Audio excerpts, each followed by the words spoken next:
Welcome to the Mint Report, a wrap-up of the day's business news. Here are the top stories.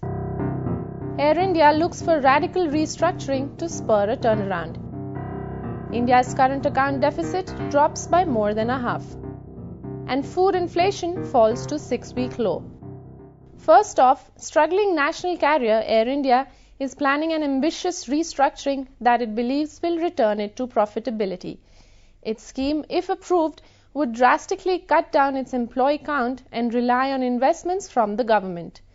Mint has learnt the airline plans to spin off its engineering and ground handling units into separate businesses, and it wants the government to invest 500 crores in each of the units. Air India expects the separation to reduce its employees from 28,500 to just 7,000.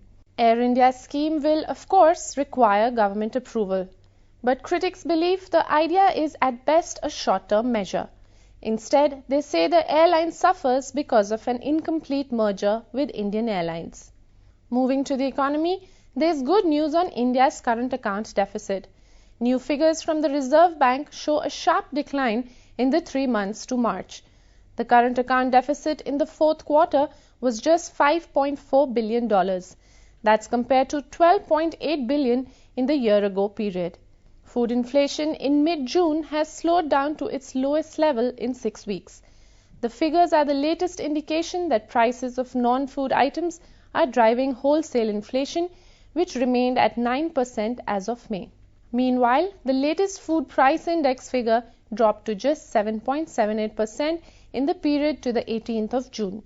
The previous week, it was at a much higher 9.13%.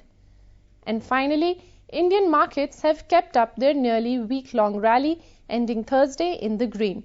The Sensex leapt up 152 points to 18,846, and the Nifty climbed 47 to end at 5,647. Thursday's surge was powered by FII activity and greater optimism about the situation in Greece. Shares across sectors rose, with FMCG giant HUL registering some of the biggest gains. Its shares jumped 3.18% on the BSE to 343 rupees. Cigarette firm ITC went up 1.61% by the end of trade. And the country's largest bank, SBI, closed 1.07% higher at 2,406. Other winners included stocks in industries ranging from automobiles to real estate. Hero Honda shot up 1.63% to 1,878.